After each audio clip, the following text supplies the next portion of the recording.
أعوذ بالله من الشيطان الرجيم. بسم الله الرحمن الرحيم. Bismillahirrahmanirrahim. Assalamualaikum warahmatullahi wabarakatuh. Alhamdulillahi rabbil alamin. Wassalatu wassalamu ala ashrafil anbiya wal mursalin Nabiyyina wa sayyidina Muhammad wa ala alihi wa man tabi'ahum bi ihsan ila yaumiddin. Allahumma anfa'na bima 'allamtana wa 'allimna ma yanfa'una wa zidna ilma. Segala puji kita panjatkan pada Allah Rabbul Alamin. Salawat serta salam semoga tercurah pada Nabi yang mulia, Nabi besar kita Muhammad sallallahu alaihi wasallam. Pertama-tama kita bersyukur pada Allah atas nikmat dan karunia yang telah Allah anugerahkan pada kita sekalian. Pada kesempatan pagi hari ini di Gedung Balai Muslimin Borobudur Magelang, Allah Subhanahu wa taala memberikan kita nikmat, memberikan kita kesehatan sehingga kita bisa hadir di acara wisuda para santri penghafal Al-Quran dan dilanjutkan juga dengan acara-acara yang lainnya. Salawat serta salam semoga tercurah pada Nabi yang mulia, Nabi besar kita Muhammad sallallahu alaihi wasallam, atas petunjuk beliau dan perjuangan beliau, serta kita pun diberikan taufik dan hidayah untuk mengenal ajaran-ajaran beliau dengan sempurna. Dan pada kesempatan pagi ini juga kita nanti akan mempelajari di antara sunnah-sunnah Nabi kita Muhammad sallallahu alaihi wasallam. Bapak dan ibu-ibu sekalian yang semoga Allah Subhanahu wa taala rahmati dan berkahi, juga hadir di tengah-tengah kita guru kita bersama Syekh Abdul Karim, Allah yahfazkum, dan juga Ustadz Kriani yang telah mengundang kami untuk hadir di kesempatan pagi ini. Begitu juga semua ustadz, para guru, para kiai, para ulama yang hadir di kesempatan pagi ini. Mudah-mudahan kita dapat berkah dengan majelis kali ini dan Allah senantiasa melanggengkan kita semuanya dalam kebaikan. Allahumma amin. Bapak dan ibu-ibu sekalian yang semoga Allah Subhanahu wa taala rahmati dan berkahi. Tema yang saya bawakan sebenarnya tidak ada kaitan dengan wisuda, namun mudah-mudahan jadi tema umum yang nanti bermanfaat untuk kita sekalian. Apa tema yang tadi disebut Ustadz Kriani? Hafal mboten? Apa tadi Pak? Merajut cinta dalam rumah tangga. Sebenarnya temanya terlalu luas sekali. Tapi sebelum mulai, di antara saya angkat suatu problem saya. Di antara problem dalam rumah tangga, bahkan ini di antara kasus-kasus yang terjadi dari hubungan suami istri, ini adalah kasus perceraian. Di masa pandemi lebih dahsyat lagi. Tapi ada beberapa faktor yang menyebabkan perceraian itu terjadi. Selain ya karena jauh dari agama, ada faktor-faktor yang sudah ada sejak dulu, yang ini jadi masalah. Bahkan kalau dilihat dari persentase yang ada, ini cukup besar. Sekitar 28%, berarti hampir 30% perceraian itu terjadi karena masalah ekonomi. Ya, perceraian itu terjadi karena masalah ekonomi. Ini saya ambil data di tahun 2018 dari Lokadata saya baca data tersebut, di antara sebab perceraian itu adalah karena faktor ekonomi.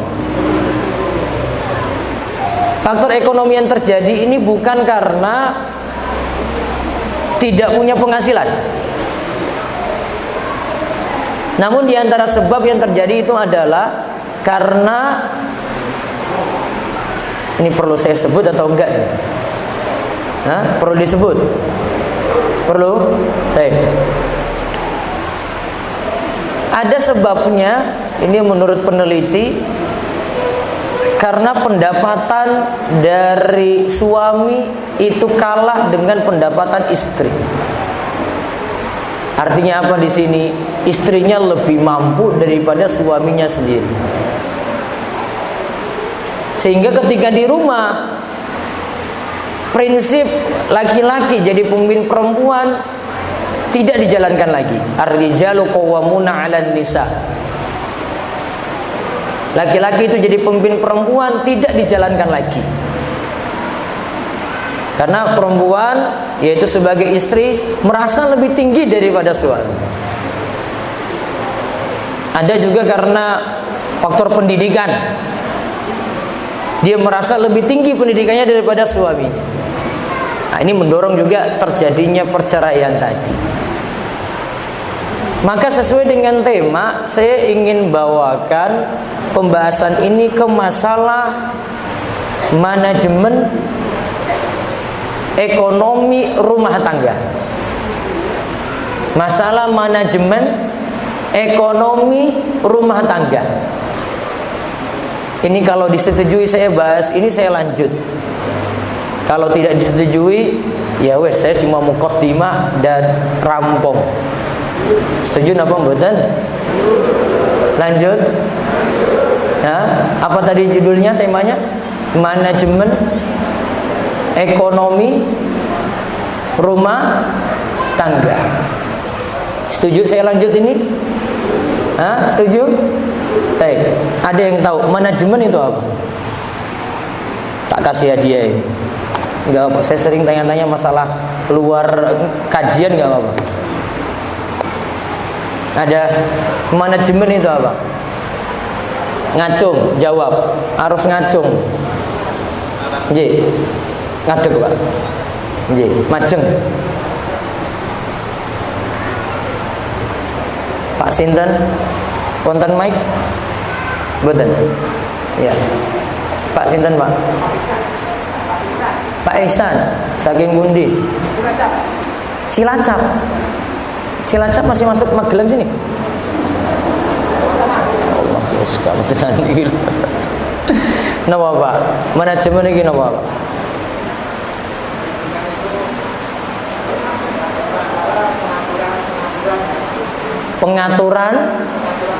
Pengaturan orang yang bisa memanage sesuatu namanya apa? Manajer. Berarti jenengan jadi manajer di rumah, insya Allah. Atau istri yang jadi manajer? Biasanya istri loh, Pak. Jenengan cuma ngasih duit, terus istri yang ngatur lah, gitu. Baik. Sudah dapat kuncinya, Nji? Tadi kata Pak Ihsan apa? Manajemen itu mengatur, kata beliau. Mengatur. Berarti kalau kita bahas manajemen ekonomi rumah tangga, berarti mengatur masalah ekonomi dalam keluarga. Gitu Pak Ihsan, setuju? Baik. Ada yang bisa ambil buku? Fadhil. Kasih Pak Ihsan.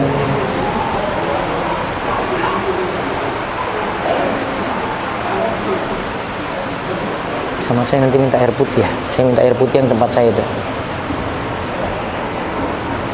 Baik, matur nuwun Pak Ihsan.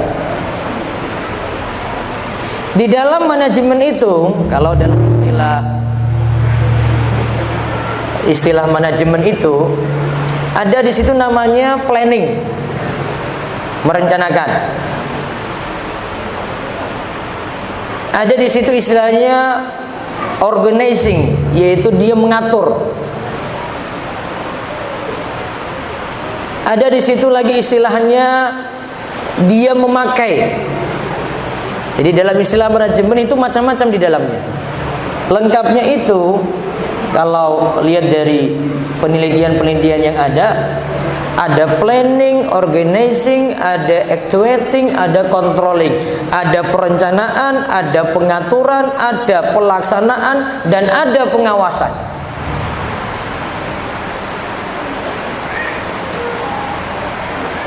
Di dalam Islam, kalau kita membahas tentang ini, kaitannya dengan rumah tangga tadi, ya, kaitannya dengan rumah tangga sih. Di dalamnya itu ada kita jalankan kewajiban nafkah. Kemudian yang kedua, kalau ada sisa, kita manfaatkan lagi untuk kewajiban yang lain, seperti zakat. Kemudian bahasanya lagi merembet pada masalah gaji. Dan nanti saya akan singgung sedikit saja tentang istri jika bekerja. Nanti biar ini jadi pembahasan yang sempurna. Walaupun saya yakin waktu saya nggak cukup sebenarnya untuk bahas ini semuanya. Namun saya bahas poin-poin pentingnya saja. Jadi kita bahas tentang nafkah dulu. Mudah-mudahan kalau nafkah di sini perhatikan dengan baik, ya, nanti untuk masalah-masalah yang lainnya lagi terkait dengan ekonomi rumah tangga bisa teratasi. Akhirnya merajut cinta yang menjadi tema kita awal itu bisa tercapai. Kemudian kalau ada zakat, ada sedekah, makin berkah lagi. Nah, untuk istri kalau punya penghasilan biar tidak jadi masalah, nah perlu di manage lagi. 3 poin ya. 3 poin ya. Kita bahas saking nafkah dulu. Bapak ibu-ibu sekalian yang semoga Allah Subhanahu wa taala rahmati, kita masuk pembahasan nafkah. Nafkah ini jadi kewajiban untuk siapa? Nggih, ajeng, Pak.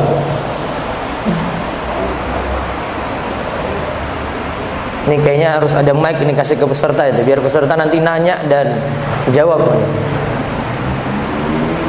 Pak Sinten, Taufik, Pak Fauzi, saking mundi Pak?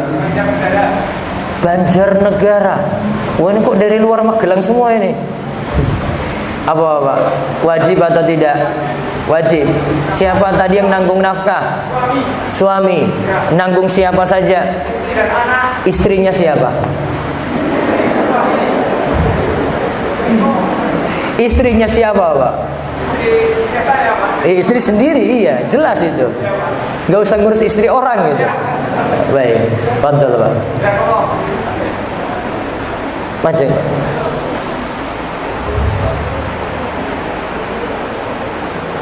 Ustaz itu Banjarnegara tadi. Iya. Sama salam. Insyaallah Allah barik fiik. Setuju wajib ya? Yang nanggung nafkah tadi siapa? Suami. Suami nanggung nafkah untuk siapa? Untuk siapa Pak? Istri. Istri dan siapa? Anak-anak. Istrinya siapa yang ditanggung? Hah? Siapa Pak? Istri sendiri. Paham Ustaz Kiryani? Ustaz Kiryani senyumnya dengan saya beda lagi dia itu. Dia sudah lain lagi ini. Dia mazhabnya kayaknya beda dengan saya ini. Nafkah itu wajib bagi siapa? Suami. Dalilnya Allah Subhanahu wa taala katakan, "Wa 'alal mauludi lahu rizquhunna wa kiswatuhunna bil ma'ruf." Bagi ayah, berarti bagi suami nje. Bagi suami, dia punya kewajiban memberi makan dan memberi pakaian kepada istrinya dengan cara yang ma'ruf. Surat Al-Baqarah ayat 233. Kalimatnya jelas di ayat ini ya. Hukum memberi nafkah apa tadi? Wajib. Juga nanti silakan dilihat nanti Bapak-bapak pada surat At-Thalaq ayat ke-7. Di sini disebutkan kadarnya. Nafkah itu besarnya seperti apa? Artinya kewajiban yang nanti bapak berikan sebagai suami kepada keluarga itu seperti apa? Allah Subhanahu wa taala berfirman, liyunfiq dzu sa'ati min sa'ati wa man qudira 'alaihi rizquhu falyunfiq mimma ataahu Allah. Hendaklah suami memberikan nafkah, di sini diistilahkan menginfakkan hartanya, liyunfiq dzu sa'ati min sa'ati. Hendaklah suami yang punya kelapangan rezeki memberikan nafkah sesuai dengan kemampuannya. Jadi ada kalimat dzu sa'ah, yang punya kelapangan, dzu sa'ah, yang punya kelapangan dia berikan nafkah sesuai dengan kemampuannya. Wa man qudira 'alaihi rizquhu. Ya, ini orang yang berbeda nih, yang kedua nih. Dan yang punya kesempitan rezeki, artinya rezekinya sulit. Falyunfiq mimma ataahu Allah. Maka berikanlah nafkah sesuai dengan apa yang Allah berikan untuknya. Ini ibu-ibu juga harus memahami ayat ini juga. Di samping bapak-bapak, lihat ada dua orang yang berbeda yang disebutkan dalam ayat ini. Yang pertama yang dzu sa'ah, yang punya kelapangan rezeki. Berarti orang kaya apa orang miskin ini? Kaya. Yang punya kelapangan rezeki, hendaklah dia keluarkan nafkah sesuai tadi keadaannya. Oh, kalau kaya, berarti nafkahnya seperti itu. Wa man qudira 'alaihi rizquhu, dan siapa yang rizkinya sempit, artinya susah. Oh Ustaz, gaji saya di bawah UMR. UMR Magelang berapa? Pinten Pak? Bapak-bapak nggak tahu juga di sini. Nah, buatan ngetos Pak. UMR di sini berapa?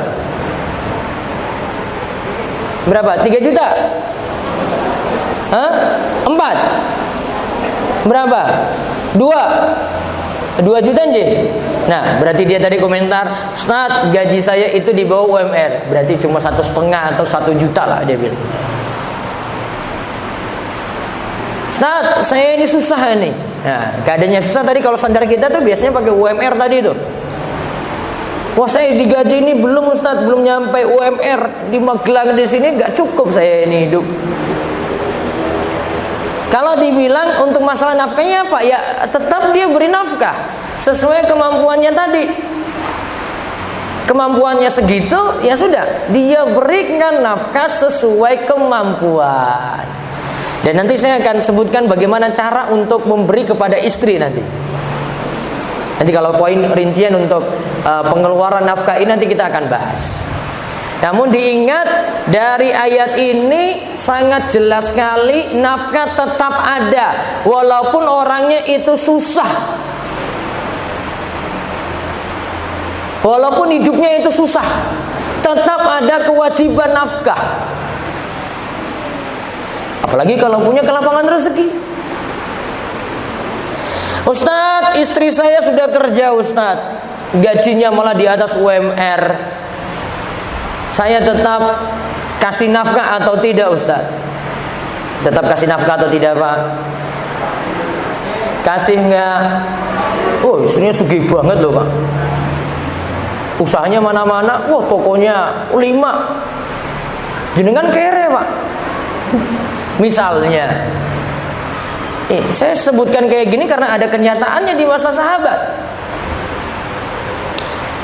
Istri Ibnu Mas'ud itu bernama Zainab.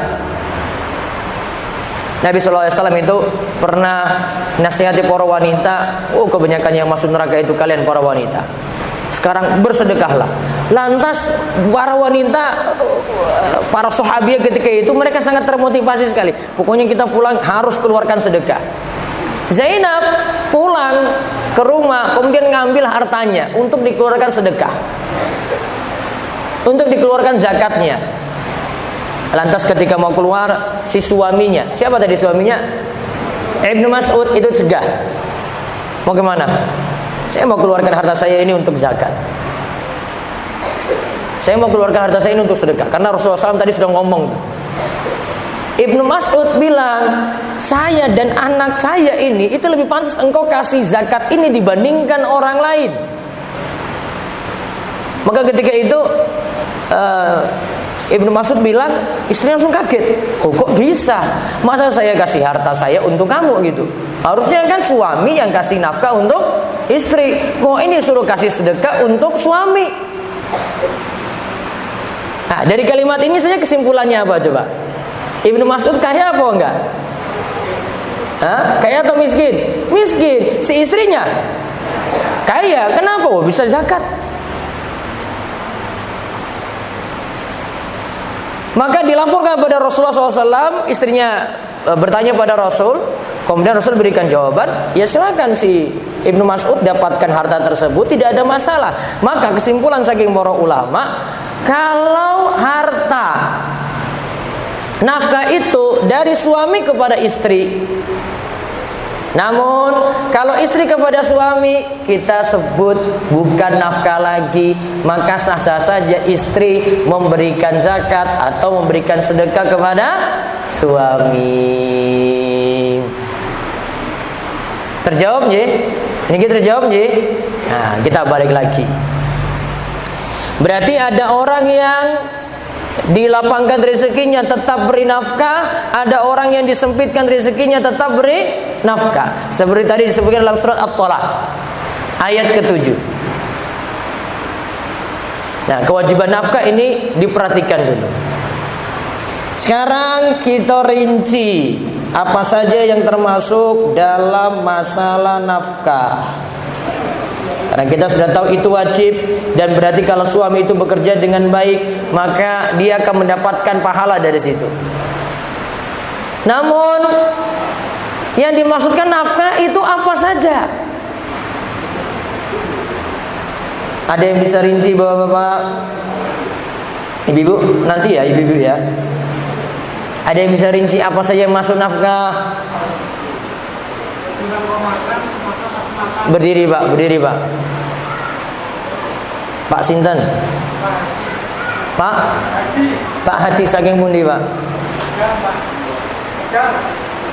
Dari mana? Tegal. Masya Allah. Silakan. Apa saja yang masuk nafkah?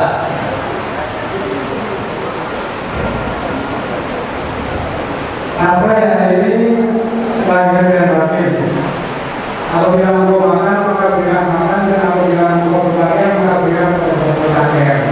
Oh, berarti cuma makan sama pakaian saja? Pendidikan Pak. Hah? Pendidikan.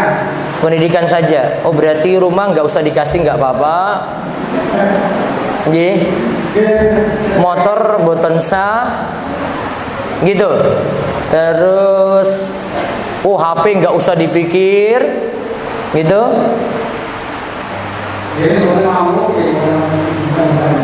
Ibu-ibu butuh HP apa mboten, Bu? Nah,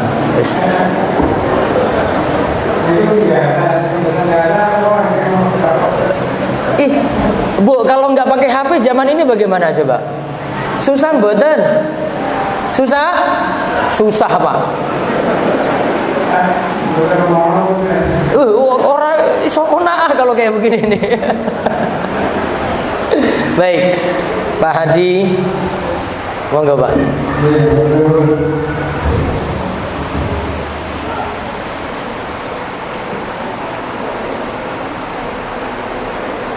Saking Tegal. Saking Tegal. Wa'alaikumsalam warahmatullahi wabarakatuh. Baik. Rinciannya coba. Ini saya ambil dari Al-Mu'tamad fi Fiqh Syafi'i. Nafkah wajib saking suami. Ibu-ibu catat. Nggak, kenapa catat, Bu? Arak nagih. Pak, diingat Pak ini Pak. Satu, yang tadi disebut Pak Hadi tadi, makan. Makan termasuk minum nggak? Yo jelas, ini nggak usah dibahas. Makan ada lauk pauknya macam-macam ya. Terus tadi sudah sebut Pak Hadi lagi. Yang kedua pakaian.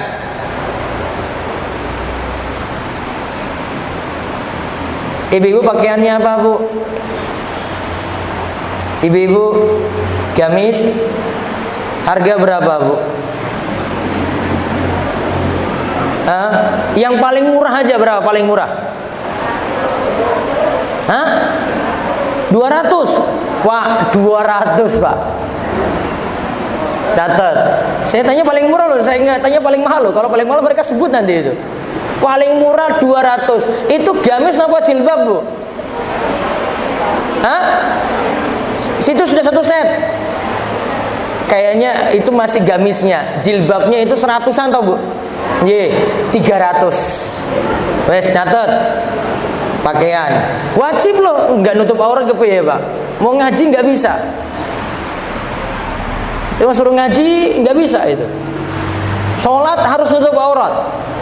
Nggak mungkin suruh ngaji ke sini datang pakai rukuh, pakai mukena, nggak mungkin. Isin. Kok kenapa kayak itu? Wah, suamiku kere, nggak ada ini. Wah, nggak bisa, Pak. Itu wajib itu nafkah. Terus yang ketiga, wah ini kok macam-macam ini. Alat mandi, alat bersih diri, alat masak, alat makan. Ini apa ini? Alat mandi paham, Bu? Paham? Make upan ibu itu berapa toh minimalnya? Paling murah berapa? Tak tanya lagi itu make up itu, Pak. Gak mungkin kan pingin istrinya kayak gitu-gitu aja toh. Nah, nanti dipikir lagi.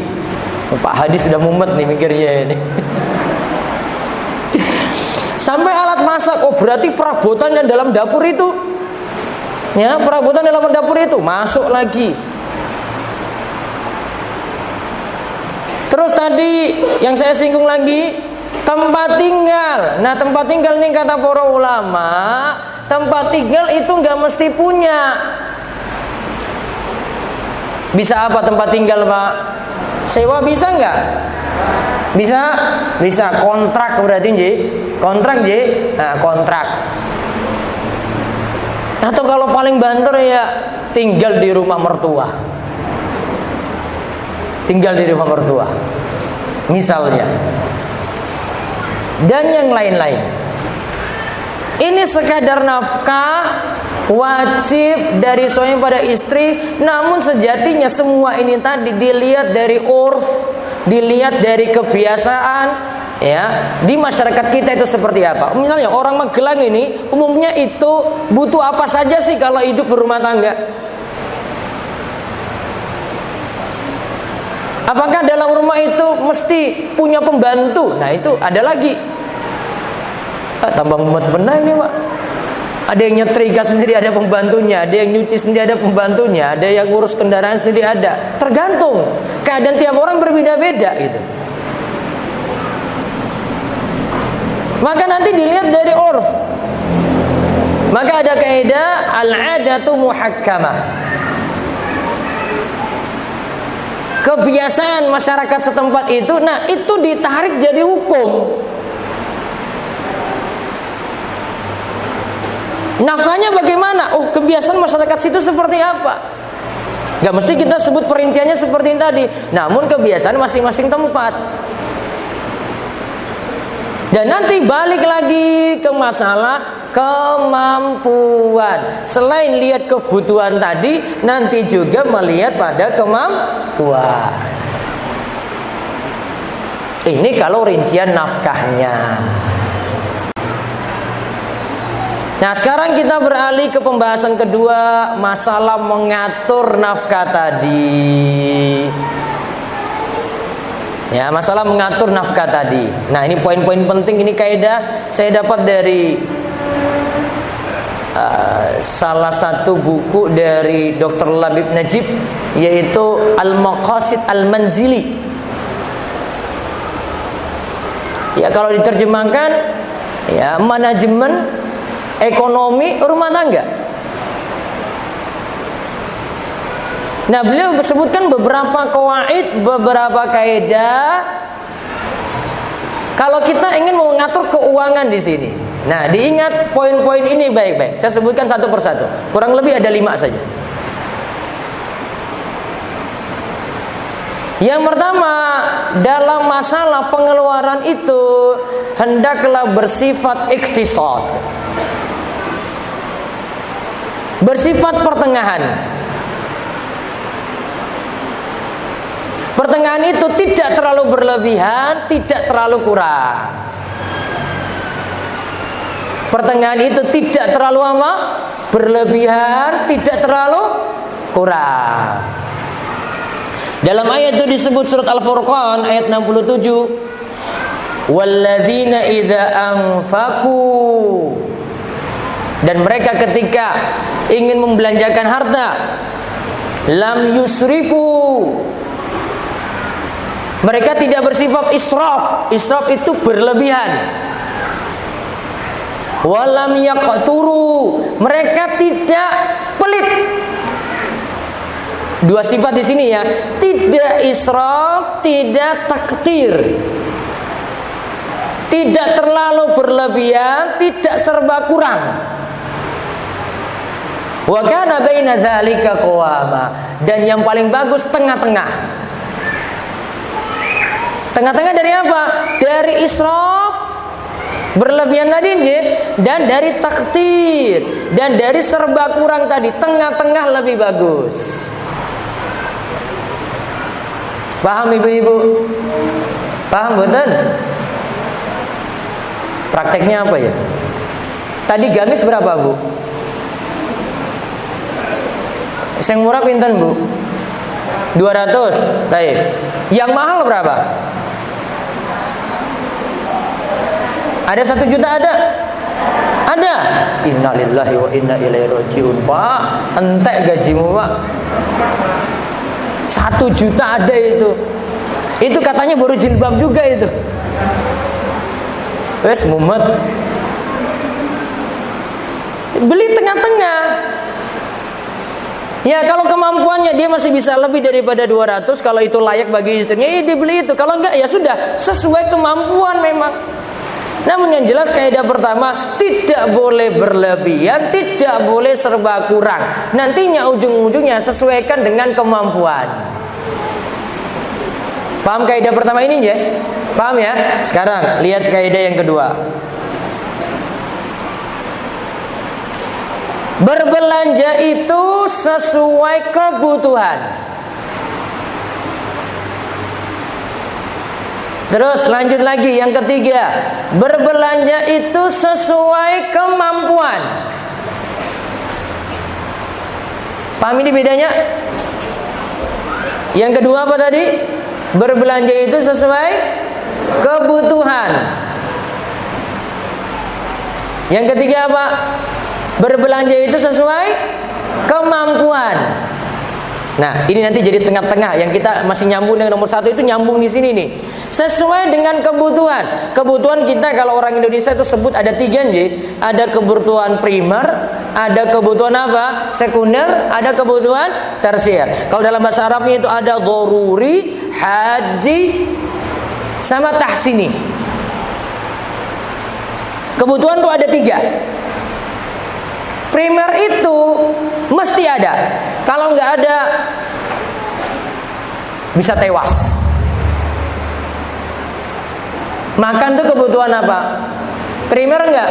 Primer. Kalau nggak ada, kita nggak bisa hidup. Terus yang kedua kebutuhan sekunder. Sekunder itu kalau tidak ada tidak masalah. Nah, itu tadi kata Pak Hadi tadi itu. Kalau tidak ada tidak masalah. Namun kalau nggak ada buat susah.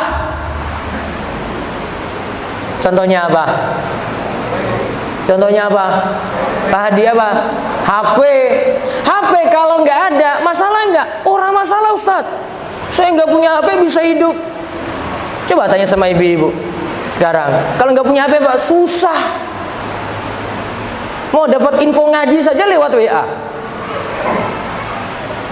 Kalau ibu-ibu paling mau belanja aja lewat WA sekarang. Kok lewat WA sih? WA juga bisa ya. Ada yang teman punya story tuh. Jadi nggak lihat itu, ibu-ibu itu senang lihat storynya orang gitu.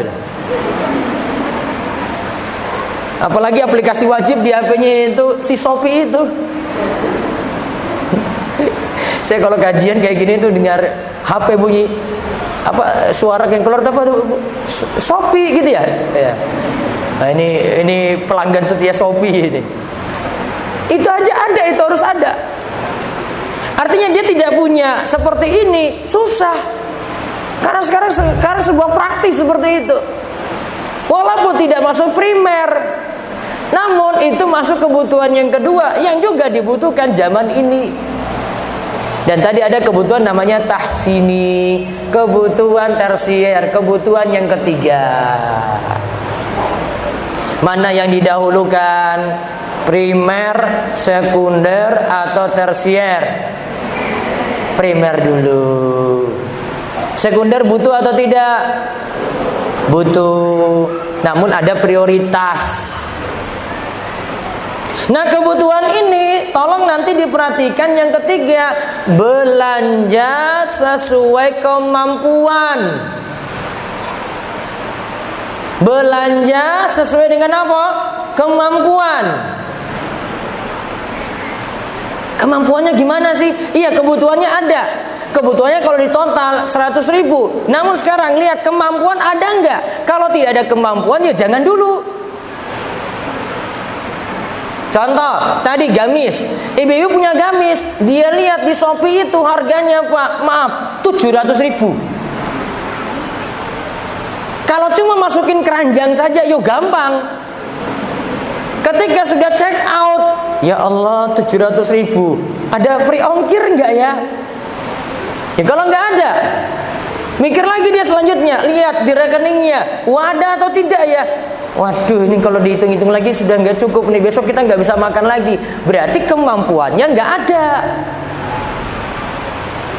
Itu namanya enggak realistis. Ada kebutuhan, namun lihat apa tadi? Kemampuan.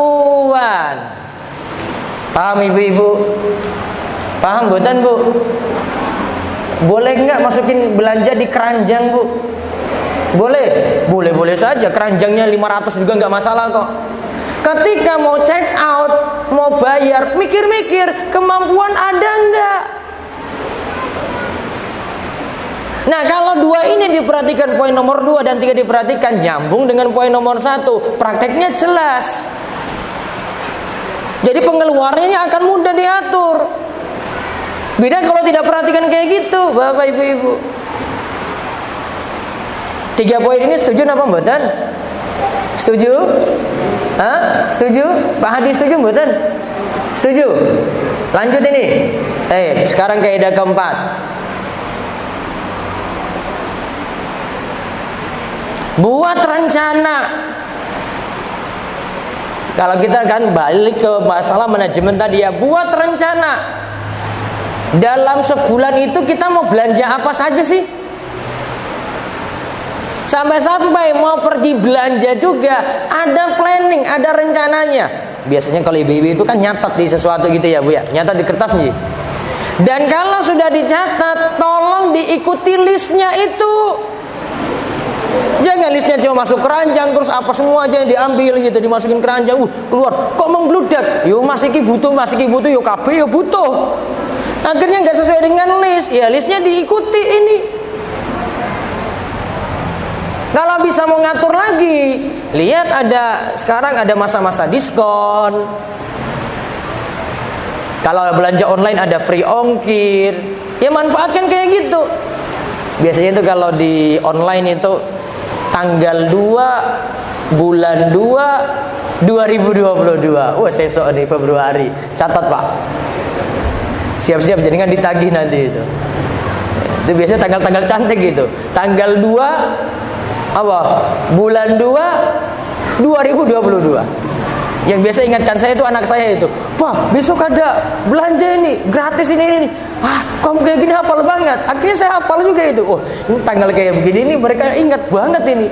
Tanggal 2 bulan 2 2022 jam 2, 1 jam saja.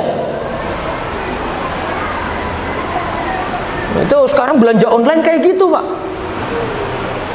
Itu tanpa pergi keluar gitu. Tiba-tiba 3 hari lagi paketnya sudah datang ke Magelang sini. Ya, selama wajar-wajar saja belanjanya, cari diskonan boleh nggak? Boleh, Bu. Boleh. Yang masalah gimana kalau kita cari diskonan? Yang masalah gimana?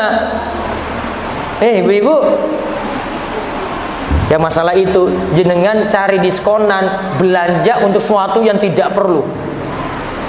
Mas, ini ada sampo mas, harganya sekarang jatuh. Dia ambil sampo lagi. Samponya dia beli 10 baru dapat diskon. Sekarang apa sampo 10 itu dipakai semua? Enggak juga kan? Belum perlu.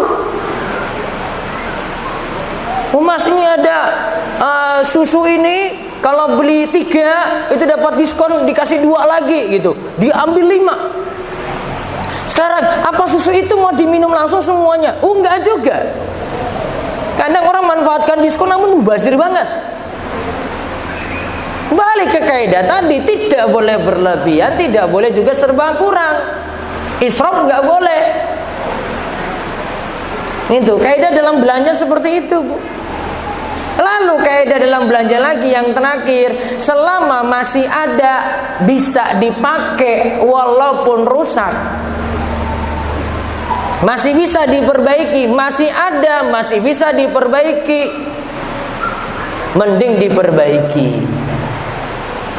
Saya contohkan Nabi Shallallahu Alaihi Wasallam itu sendiri pernah punya bejana pecah, bisa ditambal. Beliau tambal bejana ini pakai perak, ditambali itu akhirnya bisa dipakai lagi. Para ulama simpulkan, nah ini selama masih bisa dipakai. Kalau kita itu ada prinsipnya itu, pokoknya beli lagi. Padahal masih bisa dipakai yang ini nih. Masih bisa dipakai. Kalau kita menekan seperti ini, insya Allah tidak terlalu boros. Kayaknya ada satu lagi dan ini penting banget nih. Sudah berapa itu kaidahnya? Sudah berapa? 4. Kaidah kelima, biar pas 5. Kalau belanja jauhi berutang. Catat tebal-tebal. Kalau belanja jauhi berutang.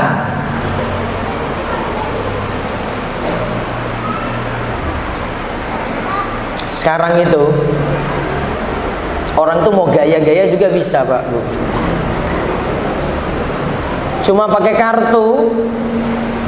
Kartu apa? Kredit. Diapain kartu kreditnya, Pak? Dicolokin apa digesek? Datang makan di restoran mahal. Mas, ada untuk kartu kredit nggak? Wah, ada, Pak. Gesek tadi. Berarti sejatinya dia makan itu punya uang nggak? Punya? Dia makan itu pakai uang dia atau tidak? Enggak. Minjam dulu toh. Makan mahal, minjem. Gengsi. Hukum pakai kartu kredit boleh atau tidak? Boleh atau tidak, Pak? Ngacung. Pak Hadi sampun. Ibu-ibu ada? Ada? Boleh atau tidak, Bu? Alasannya?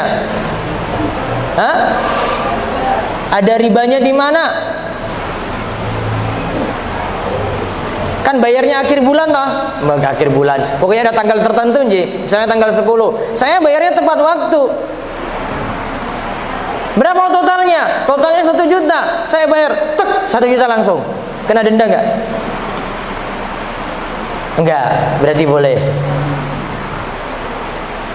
Oh, boleh Ustaz, yang penting bayar tepat waktu. Gitu? Boleh? Tetap tidak boleh. Tidak bolehnya itu karena Dia punya perjanjian, kalau telat nanti kena denda. Syarat ini sudah syarat riba nih. Kalau telat, utang tadi, utang. Kalau telat nanti kena denda. Riba atau tidak? Utang, kaitannya dengan utang ya. Kalau telat nanti kena denda. Masalah? Riba enggak? Ribanya di mana? Utang tadi, karena ada utang. Kalau ada telat, ada tambahan waktu, maka utang ini jadi bertambah. Masuk dalam kaidah kullu qardin jarra manfaatan fa huwa riba. Utang yang dalamnya ada tambahan, maka statusnya apa? Riba.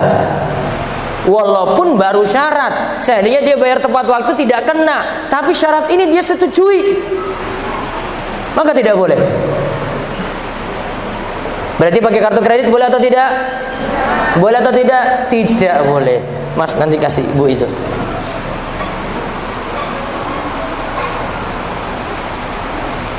Biar enggak lupa. Jadi, turun. Baik, balik lagi. Ingat, jauhi berutang. Jadikan prinsip kalau mau belanja itu, ini biar gak ada problem-problem selanjutnya dalam rumah tangga, jadikan prinsip kalau mau belanja itu ada uang, pakai itu uang. Kalau tidak ada uang, gak usah cari utangan untuk belanja. Insya Allah kalau dia pakai prinsip kayak gini, aman-aman saja hidupnya. Namun kalau sudah dari dulu, pokoknya saya mau beli apa-apa pakai utang dulu, wah pikirannya itu berat sekali. Kira-kira nambah utang itu nambah pikiran enggak? Bapak-bapak, nambah utang nambah pikiran enggak? Nambah Pak. Walaupun jenengan punya gaji tetap, potong langsung dari gaji, beban.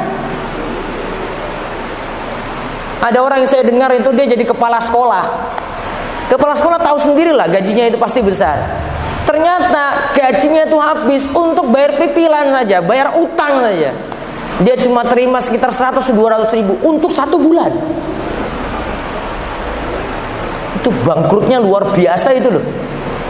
Padahal ijazahnya sudah sekolah itu. Sekolah nggak pernah lulus-lulus.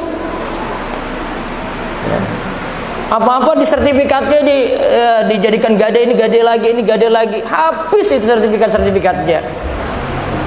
Sekolah terus. Jauhi prinsip kayak gitu, hidup nggak tenang. Kalau sudah pakai prinsip berutang, hidup jadi nggak tenang, Bapak Ibu sekalian. Setuju nggih? Jadi berapa kaidah tadi kalau mau belanja? 1, bersifat apa pertama? 1, bersifat apa?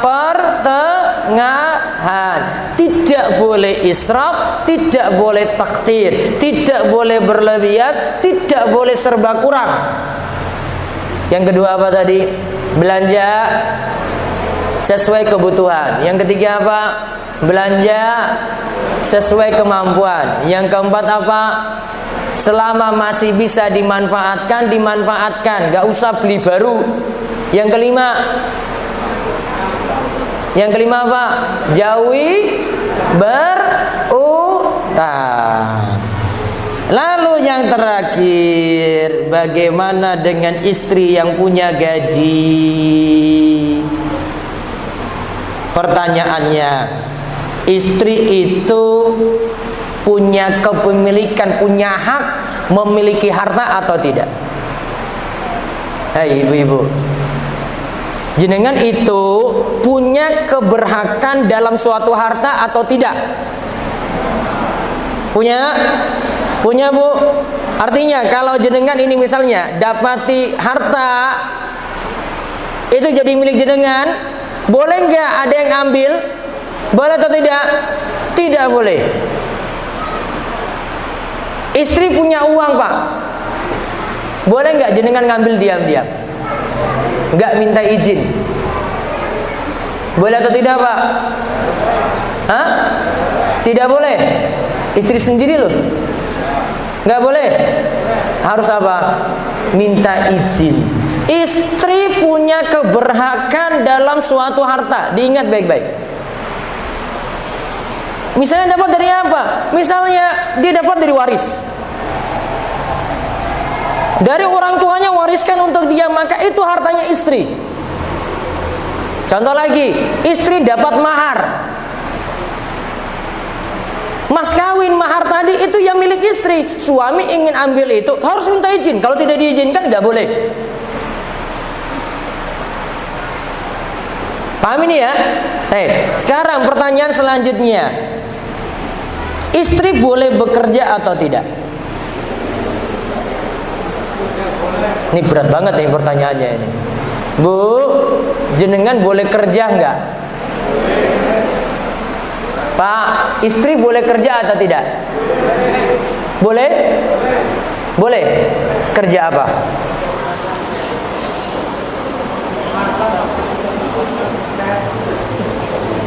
Apa? Coba diingat baik-baik ini dulu ya. Saya bahas hukum bekerja ya, bagi istri ya.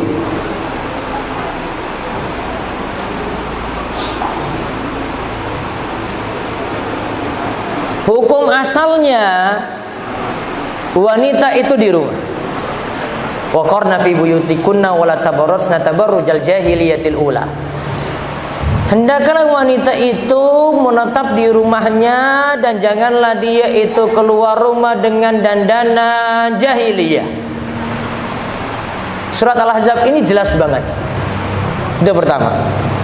Kemudian yang kedua perlu dipahami, untuk wanita bekerja di luar rumah asalnya masih boleh dengan syarat. Boleh, namun apa? Dengan syarat. Ini sebelumnya kalau kita katakan boleh, karena ada yang memang terpaksa juga bekerja. Contoh, ada ibu yang ditinggal mati suami, dia punya anak 3, mau hidupi anak-anak gimana coba?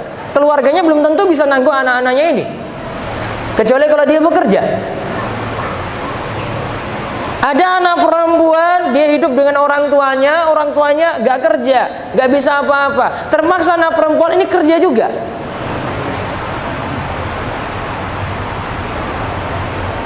Ada yang nanggung saudara-saudaranya.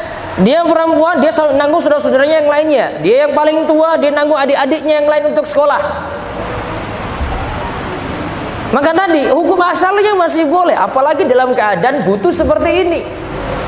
Namun bekerjanya itu dengan syarat. Diperhatikan syarat ini baik-baik. 1, pekerjaannya halal, bukan pekerjaan haram. Kalau aktivitasnya sudah haram, ya sudah nggak boleh. Contoh, dia jadi pelayan di diskotik, layani minuman keras, tamu-tamu yang datang dia layani itu. Perempuan dia, nggak boleh, haram. Karena secara asal pekerjaannya sudah haram. Paham ini yang pertama ya? Apa yang pertama? Pekerjaannya halal, bukan pekerjaan yang haram. Terus yang kedua, memperhatikan adab ketika bekerja. Syekh Dr. Labib itu sebutkan ada 3 adab di sini yang perlu diperhatikan. Yang pertama kaitannya dengan pakaian, yang kedua kaitannya dengan gaya jalan, yang ketiga kaitannya dengan berbicara. Apa tadi yang pertama? Pakaian. Berarti pakaiannya diusahakan nutup aurat.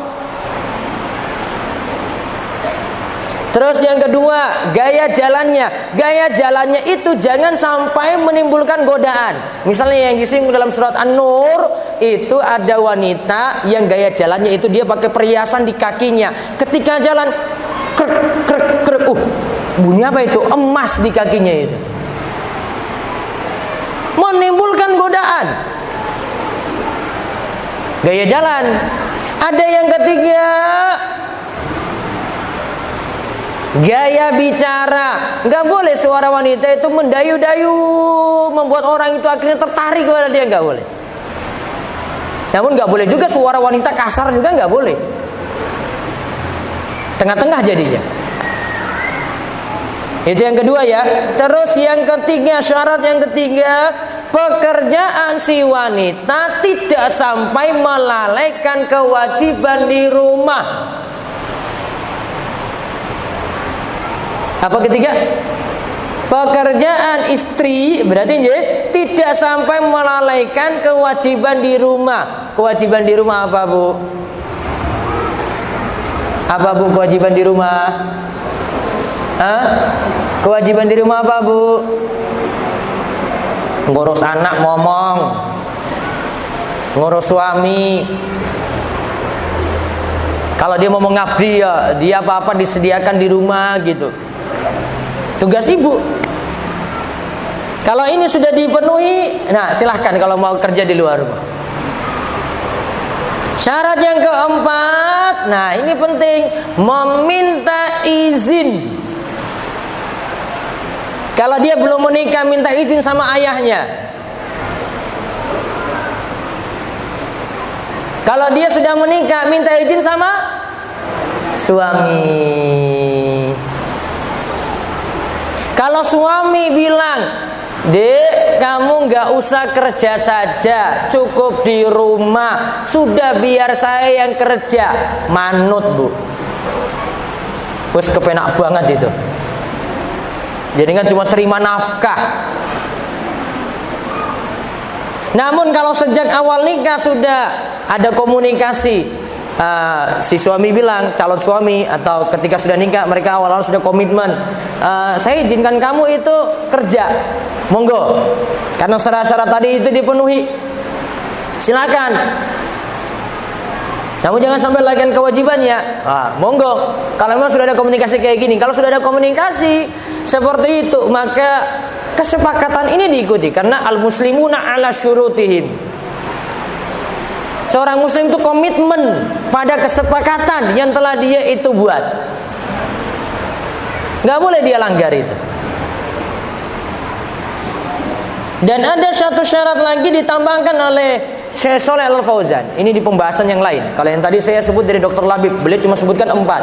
Ada dari guru saya Syekh Shalih Al-Fauzan, beliau sebut syarat yang keempat, wanita bisa bekerja tadi, kalau bisa dia bekerja itu di lingkungan yang sejenis dengan dia.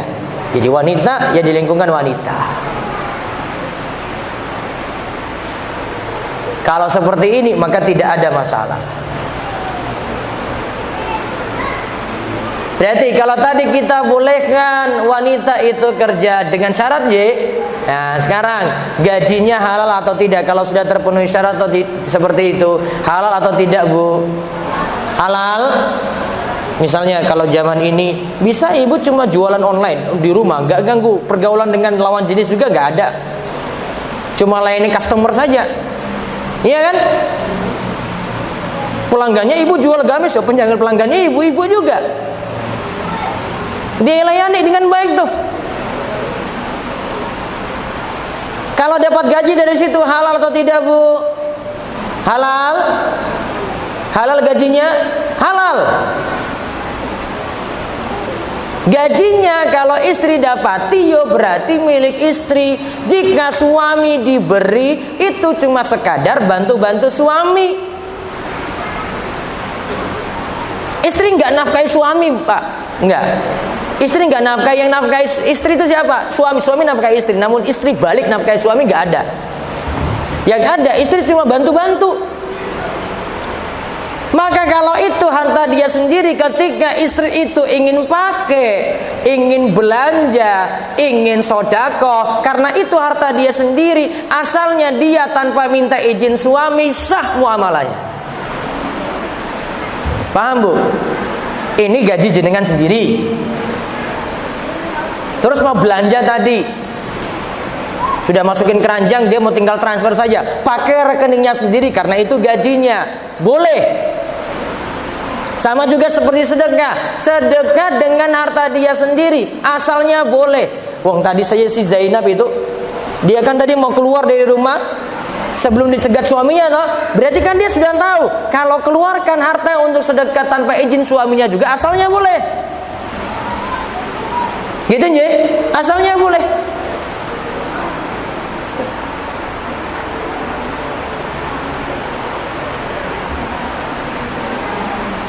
Sekarang berarti kalau kita bilang asalnya boleh dia belanjakan tanpa izin suami, baiknya minta izin atau tidak? Ibu-ibu, tadi belanja sedekah, ini transaksi yang berbeda nih. Kalau belanja kan sifatnya muawadhat, ada untung. Kalau sekadar untuk sedekah saja berarti tabarruat, tidak ambil untung. Tadi saya sebutkan asalnya tidak minta izin suami tidak masalah, Bu. Namun bagian saking adab, karena sebagai istri baiknya bilang-bilang pada suami. Saya sebutkan di sini di antara dalilnya.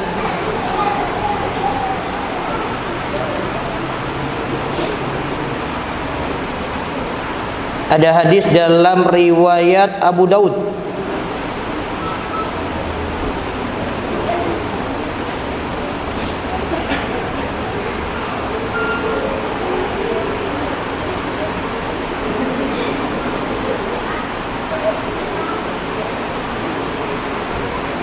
Wallahu a'lam. Kelewat saya hadisnya ini. Dan jelas maksud hadisnya itu adalah tidak boleh bagi seorang istri membelanjakan hartanya kecuali dengan izin suami, karena suami itu memilikinya ketika akad. Suami memilikinya ketika akad. Para ulama katakan, ya memang gak harus minta izin, tapi secara adab baiknya bilang-bilang pada suami. Izin ini kalau mau dilihat bisa jadi ngomong langsung, bisa jadi cuma isyarat saja. Istri sudah suami bilang, sudah kalau belanja sudah, urusanmu itu sudah disetujui berarti nggak masalah. Namun yang terakhir sekarang, gimana kalau ini semua harta suami, istri pegang? Bolehkah harta suami ini, harta suami istri pegang, istri mau gunakan untuk sedekah? Apakah harus minta izin suami? Jawabannya, kalau ingin dapat pahala dari sedekah tadi, minta izin suami.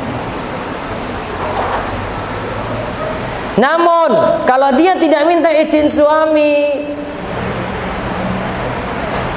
dia tidak mendapatkan pahala dari sedekah tadi. Pahalanya cuma milik suami saja. Itu kalau gajinya milik siapa, Bu? Suami. Namun kalau itu milik jenengan sendiri, Bu, enggak masalah. Tapi adabnya adalah bilang-bilang sama suami. Wallahu a'lam bishawab. 3 bahasan tadi mudah-mudahan semakin menjelaskan bagaimana mengatur keuangan dengan baik. Karena asalnya tadi yang saya sebutkan awal, perceraian itu ada yang disebabkan karena masalah ekonomi. Maka ingin merajut cinta dengan baik, ya di antara kiatnya selain kita itu juga thalabul ilmi, dalami agama, rumah tangga kita itu dibangun dengan ilmu agama yang benar. Masalah seperti ini juga tolong diperhatikan dengan baik. Karena ada sebagian suami ada yang tidak memperhatikan nafkah istrinya, ada. Kadang istri komentar, Ustaz, saya selama ini nggak pernah dikasih nafkah sama suami saya. Benar, iya, saya nggak pernah dinafkahi sama sekali. Saya punya gaji sendiri, ini saya kerja sendiri, alhamdulillah saya bisa hidup. Bahkan anak-anak saya biayai dari kerja saya ini. Kebetulan istrinya jualan online. Seperti ini nggak boleh. Kata Nabi Shallallahu Alaihi Wasallam, kafa bil mar'i itsman. Cukup orang itu dicatat berdosa. Ayudhayi amayakun. Dia kok tega melalaikan orang yang dia tanggung nafkahnya. Nabi sebutkan ini berarti memang realitanya ada. Terserah dia mau alasan apa, walaupun istrinya bekerja tetap dia kasih nafkah. Nafkah itu penting. Kemudian yang kedua, selain nafkah, tolong diatur keuangan dengan baik, manage, buat planning, di organizing tadi gimana, ya penerapannya juga seperti apa. Nah, terus ada controlling, pengontrolan. Lalu yang terakhir, kalau ini kaitannya dengan istri, nah ini poin penting. Selain saya bahas tadi gaji istri ya, tolong ibu-ibu ingat kalimat ini. Setinggi apapun gaji ibu, setinggi apapun gelar, tetap laki-laki itu ar-rijalu qawwamuna 'alan nisa. Ingat ini baik-baik, tanamkan ini baik-baik, Bu. Setinggi apapun gelar si wanita, dia mau S2, S3, profesor,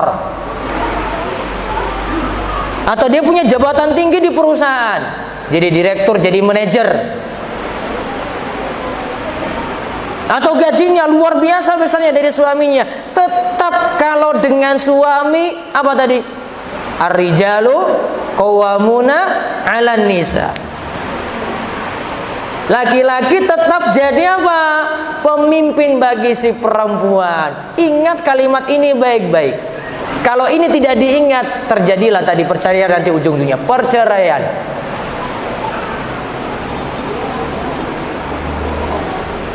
Dan ada kalimat yang bagus dari Imam Ibnul Qayyim tentang ayat tadi. Hadis saya 34 ya. Tentang kalimat ar-rijalu qawwamuna 'alan nisa. Beliau katakan huwa raisuha wa kabiruha wal hakimu 'alaiha wa mu'addibuha idza i'wajat. Ingat kalimat ini baik-baik dari Ibnu Katsir, Bu. Tafsirkan ayat tadi. Laki-laki itu pemimpinnya, pemimpin si istri. Dia seniornya. Dia yang putuskan sesuatu. Dan dia yang mengajari istri. Kalau istri salah, dia tegur itu istri. Dia luruskan.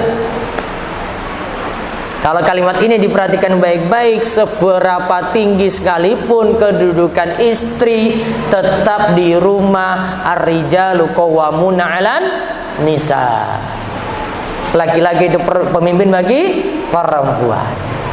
Wallahu a'lam bishawab. Semoga jadi ilmu yang manfaat. Baik, selanjutnya monggo jika ada tanya jawab. Silakan, Bapak wonten, Pak.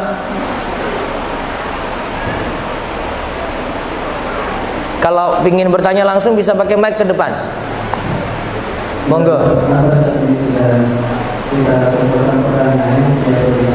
Masya Allah, sudah ada di tulisan. Saya kira nggak ada pertanyaan tadi. Baik, fadhal.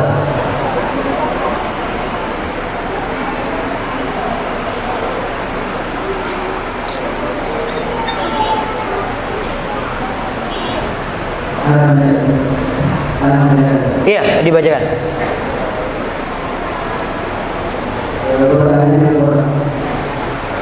Ini pertanyaan yang menarik. Kaitannya dengan tema ya? Dengan tema. Iya, ini semuanya dengan tema toh. Yang di luar tema nanti pending dulu. Yang urgent aja tentang rumah tangga berarti.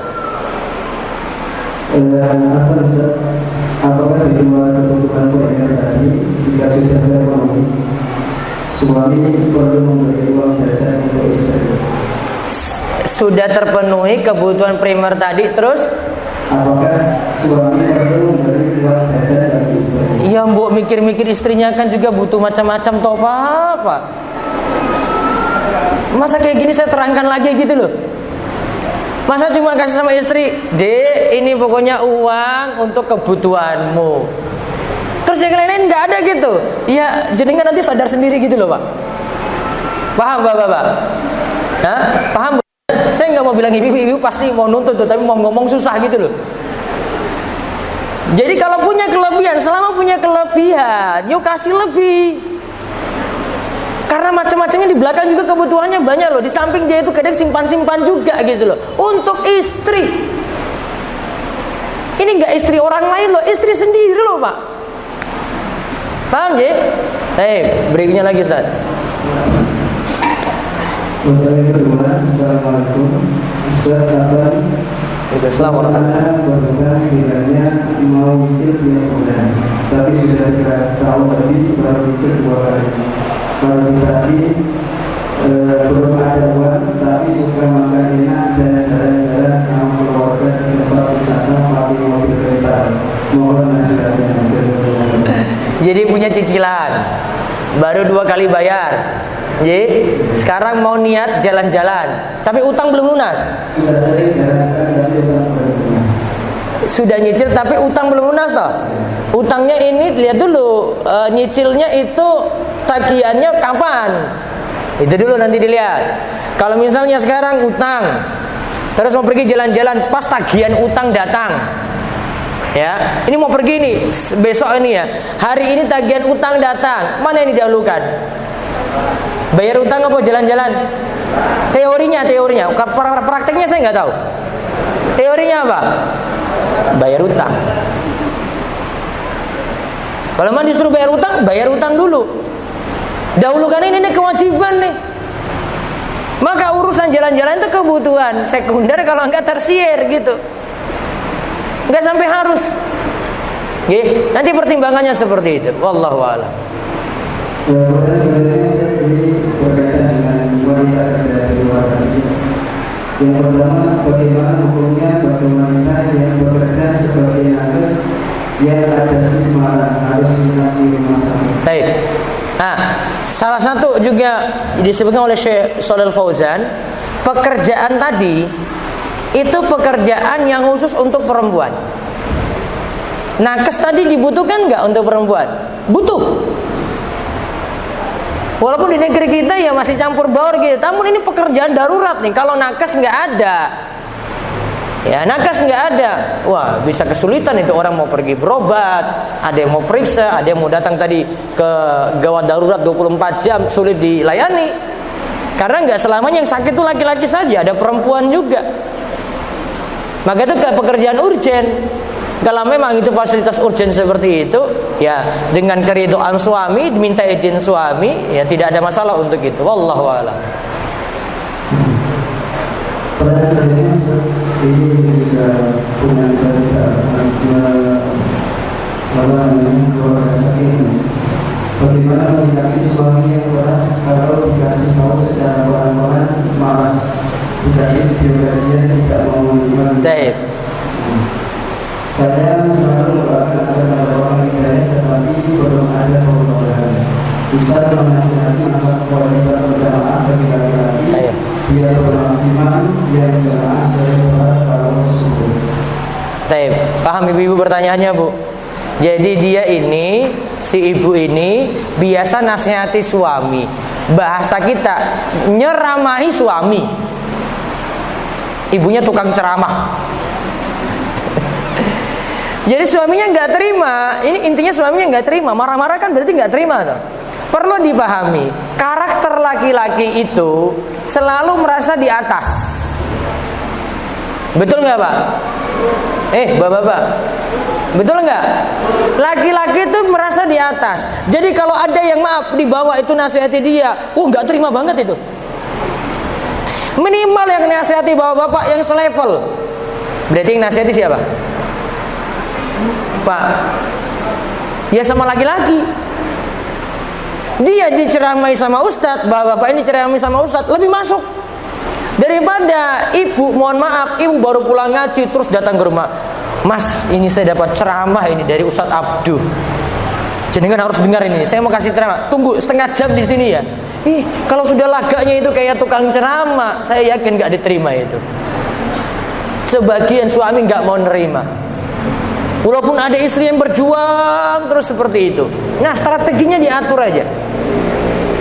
Mungkin kalau tidak istri beritahu langsung, ya bisa jadi suami kesenangannya apa sih? Oh, dengar video. Oh, senangnya nonton YouTube. Ya, kasih link YouTube ke suami. Terus share lagi ke HP suami, ke WA suami, sampai dia mau buka video tadi. Nanti pelan-pelan tuh kasih dulu ustadz yang masih umum, yang dia nanti senang kalau dengar itu. Suami pernah bilang, kalau saya mau dengar ceramah, saya dengar ceramah ustadz ini nih, ustadz ini bagus. Ya, kasih ceramah ustadz ini selama ustadz ini tidak bermasalah. Strateginya seperti itu, Bu. Ubah strategi. Yang kedua, jadi istri yang taat, insya Allah pelan-pelan dengan sikap yang baik. Dengan semakin baik, nanti suami pelan-pelan itu berubah. Mudah-mudahan. Berikutnya lagi.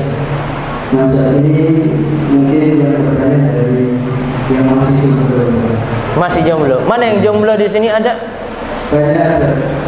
Mana? Coba ngacung yang jomblo. Bukan anak-anak lo yang jomblo. Oh, ada? Enggak ada kok. Karena tadi kan bahasanya masih masalah keluarga, jadi minta bagian J. Assalamualaikum Ustaz. Izin pertanyaan, apakah boleh kalau ta'aruf menanyakan tentang persiapan nikah berupa fisik, psikis, ilmu, dan biaya? Saya takut dianggap matre, padahal sepertinya itu penting agar jelas ke depannya. Yang kedua, Ustaz, bagaimana jika calon ta'aruf berbeda pandangan seperti beda ormas dan pandangan partai politik? Kalau yang kedua ini banyak kesamaan, itu lebih baik. Tidak banyak perbedaan. Kalau masalah perjodohan itu persamaannya ada, insya Allah tidak terlalu jadi masalah besar.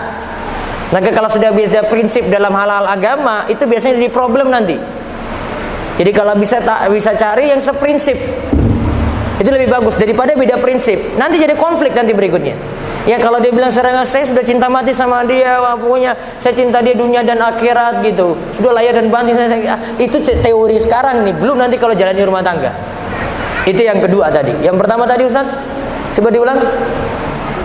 Persiapan apa ditanya itu? Apakah boleh kalau ta'aruf menanyakan tentang persiapan nikah berupa fisik, psikis, ilmu, dan biaya? Ya, secara umum masih boleh itu. Fisiknya ya sewajar-wajarnya aja ya. Terus psikisnya sama. Terus ilmu dan biaya boleh. Secara umum masih boleh. Yang penting gini, syarat kalau dia tetapkan suatu syarat untuk menikah, kunci paling utama itu mbok ngaca.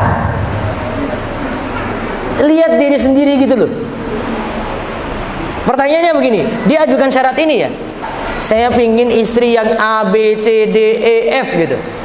Sekarang dia balik ke dirinya gitu. Kira-kira kalau saya saran kayak gini, si perempuan tuh mau dengan saya nggak ya? Oh, kalau si perempuan nggak mau, oh iya ya, saya juga kurang ini. Ya nggak usah kasih syarat macam-macam gitu loh. Makin sedikit syarat, itu insya Allah makin mudah diterima. Makin syaratnya makin banyak, neko-neko syaratnya, lama jadi jomblo kokoh nantinya. Jomblo kokoh singkatannya itu Joko, istilah saya itu. Baik.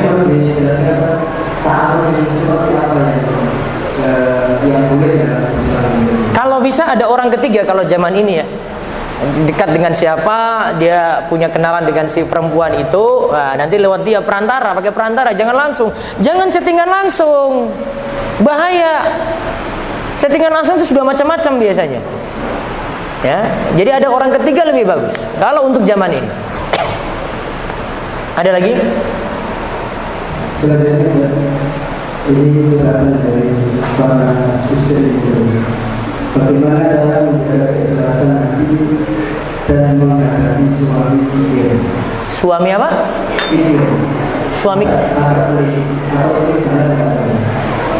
Suaminya pelit banget, gitu. Iya, suaminya pelit gitu ya, gitu.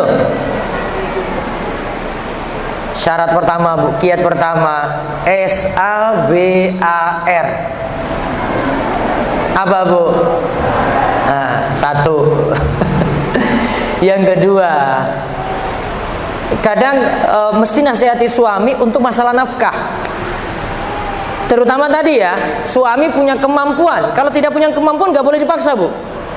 Suami punya kemampuan namun kulitnya bukan main.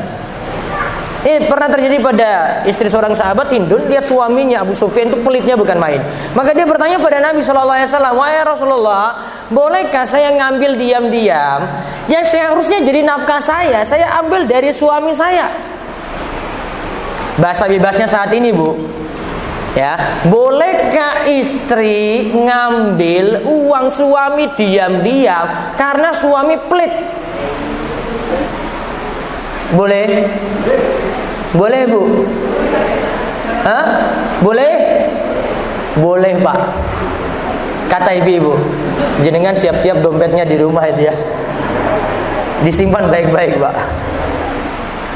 Nabi SAW berikan jawaban kepada Hindun tadi, silakan kamu ambil apa? Ambil apa? Nafkah tadi lah, sesuai dengan kebutuhanmu. Misalnya nafkah 1 juta misalnya kepada istri, terus suami cuma kasih 500.000. Padahal ada itu, suami diam-diam nih, suami gak mau ngasih utuh. Lantas istri ngambil diam-diam tadi, ngambil 1 juta. Berarti berapa totalnya? 1.500.000 toh, berarti sudah kelebihan 500.000. 500.000 ini nggak boleh, cuma sebatas kebutuhan saja. Maka kalau suami itu pelit, harusnya suami sadar untuk beri nafkah kepada istri. Istri seharusnya utarakan ini pada suami, masa ini sebenarnya butuh ini, butuh ini, butuh ini. Tapi lihat suami punya kemampuan enggak? Kalau suami punya kemampuan, utarakan itu. Beda kalau suami tidak punya kemampuan. Ya paling ini ya, kita cuma nasihatnya untuk banyak-banyak bersabar dan banyak-banyak menerima. Wallahu a'lam bishawab. Pertanyaan selanjutnya ini mungkin perlu dijelaskan karena sebab SPP sering juga berurusan dengan orang kaya bisa memahami antara uang sekolah dengan uang zakat atau sedekah didahulukan yang mana? Sebentar. Uang sekolah dengan uang zakat atau sedekah. Ya Allah, ini urutannya nggak paham ini yang nanya ini ya. Coba, tadi sudah sebut 3 ini. Uang sekolah, SPP ya. Terus zakat. Terus ada apa? Sedekah. Dahulukan yang mana? Saya bahas umum dulu, saya nggak bahas ini. Sekarang ada suami ya, ini bapak ya. Suami punya kewajiban nafkah, ada zakat, ada sedekah sunnah. Dahulukan yang mana, Pak? Mana dulu? Zakat dulu atau nafkah dulu? Zakat. Nafkah dulu, setelah itu sisanya baru bayar zakat, setelah itu sisanya baru sedekah sunnah. Paham? Baik. Balik ke pertanyaan ini tadi. Sekarang SPP itu masuk apa? SPP untuk anak itu masuk apa? Nafkah atau sedekah sunnah? Sedekah sunnah kayaknya kan cuma nyumbang pesantren aja gitu ya. Yang sekolah itu siapa, Pak? Anak atau anak siapa? Anak sendiri kan? Seharusnya yang nanggung biaya pendidikan ini siapa? Orang tua. Maka kalau sudah prioritaskan zakat, ini tidak adil. Saya pernah dapat suatu masalah ini, ada orang nanya ke saya langsung, dan saya sebenarnya mau negur dia waktu itu. Dia bilang begini, "Ustaz, saya ini jadi guru. Sebelum pandemi, semua gaji saya jadi dia gajinya sebagai guru, dia sedekahkan semuanya. Dan dia punya pekerjaan di luar jadi guru ini, dia biasanya ngisi untuk anak-anak, ya, kasih hiburan-hiburan untuk anak begitu. Dan dia dapat penghasilan dari itu. Qadarullah ketika pandemi, penghasilan ini nggak ada lagi. Namun tadi dia sudah niatkan apa? Gajinya sebagai guru seluruhnya untuk sedekah. Apa yang salah di sini? Yang salah di mana coba? Pak, yang salah di sini di mana?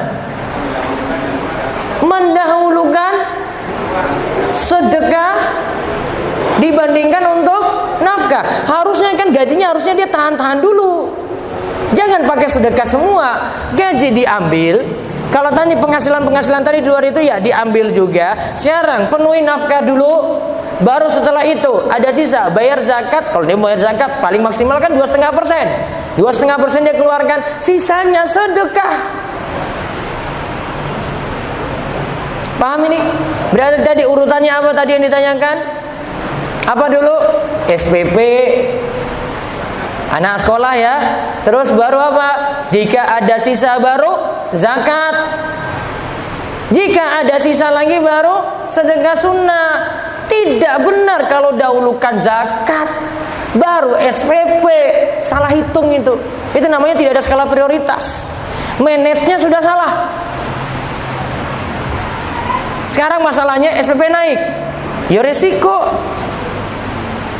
Gini, bayangannya gini aja, kalau orang tua itu ingin mikir ya. Coba nanti biaya makan itu berapa dihitung sendiri, nanti biaya ngurus anak berapa dihitung sendiri. Kalau setiap anak itu diajar oleh guru private, hitung masing-masing gurunya biaya sendiri itu berapa. Terus bandingkan dengan SPP di pesantren itu berapa. Jadi dengan total sendiri deh. Lebih murah mana? Kalau lebih murah yang di pondok pesantren, itu berarti sudah paling minimal sekali itu dikasih. Sejatinya pesantren itu masih punya beban yang lebih berat daripada itu. Dan ingat satu lagi, Pak, jenengan itu kerja, kemudian tujuannya untuk hidupi anak sekolah, itu sudah tanam amal jariah luar biasa. Bahkan kalau saya mau sarankan, jangan pakai prinsip sekolah gratis. Jangan cuma mengandalkan donatur. Pak, kalau anak kita dibiayai donatur, pahalanya diborong donatur semuanya. Namun kalau anak kita orang tua kerja, dia kerja keras untuk biayai anak sendiri, gajinya nggak sia-sia. Jangan dapat amal jariah di situ, biayai anak, nafkahi anak. Besok nanti hasilnya pasti jelas tuh bagaimana. Nggak sia-sia. Maka kalau prinsip saya sendiri, ya, saya tidak setuju kalau sekolah itu mesti gratis semuanya. Kalau tuntut bayar, mending bayar. Pengurusannya jelas. Pesantren juga nggak terlalu beban berat gitu loh. Beda kalau pesantren punya usaha, dia bisa hidupi. Beda. Dan dia prioritas untuk anak-anak ini tertentu. Ini anak-anak susah, beda lagi. Tapi kalau memang dituntut bayar, mending bayar. Orang tua punya peran serta untuk amal jariah. Jangan lepaskan amal jariah ini ke donatur. Sayang sekali. Apalagi itu anak sendiri. Ini kalau dipenuhi semua ini, maka 3 amal jariah yang Nabi SAW sebut, shadaqatun jariyatun wa ilmun yuntafa'u bihi wa amalun shalihun yad'ulahu. Nah, bapak nanti borong semuanya, bapak ibu borong semuanya itu. Namun kalau lepaskan kesempatan ini, ya paling jenengan cuma dapat sebagian, karena yang lainnya sudah diborong yang lain. Kenapa nggak ambil semua? Mumpung anak sendiri. Gitu prinsipnya. Wah, sekarang sekolah biaya mahal. Ya masih ada juga biaya yang murah. Nggak semua mahal. Kalau mau dihitung-hitung sebenarnya sudah paling minimal dibandingkan kita kasih makan sendiri, dibandingkan dengan kita itu privatkan sendiri anak sekolah. Ada cerita itu, saya dengar dari Ustaz Abdullah Zain. Ada di grup itu, dia cerita. Jadi ada orang tua ketika diajukan biaya sekolah, ya, kemudian dia bilang, orang tua ini bilang, wah biaya tinggi sekali, nggak ada diskon ya Ustadz ya. Padahal beberapa hari yang lalu anaknya itu dikuliahkan di kedokteran biaya 100 juta. Masuk pesantren minta diskon. Pulangnya bapak ini pakai mobil mewah. Nggak adil. Nggak adilnya kenapa? Itu ilmu dunia. Cuma buat sukses di dunia saja. Pondok pesantren itu ilmu akhirat. Pahalanya itu dunia akhirat tuh ngalir terus. Apalagi itu orang tua sendiri untuk anak sendiri. Paham Bapak Ibu? Maka kalau bapak kerja keras, ibu kerja keras untuk anak, gak sia-sia. Itu sudah tanam amal jariah luar biasa. Jangan harap dari orang lain. Pokoknya saya berusaha dulu gitu. Insya Allah Allah akan mempermudah rezekinya. Allah lapangkan rezekinya insya Allah. Gak usah khawatir. Wallahu a'lam bishawab. Semoga jadi ilmu yang manfaat. Cukup ya Ustaz ya? Cukup ya? Sudah jam 11 ini lebih. Penjelasan yang sangat luar biasa dari beliau.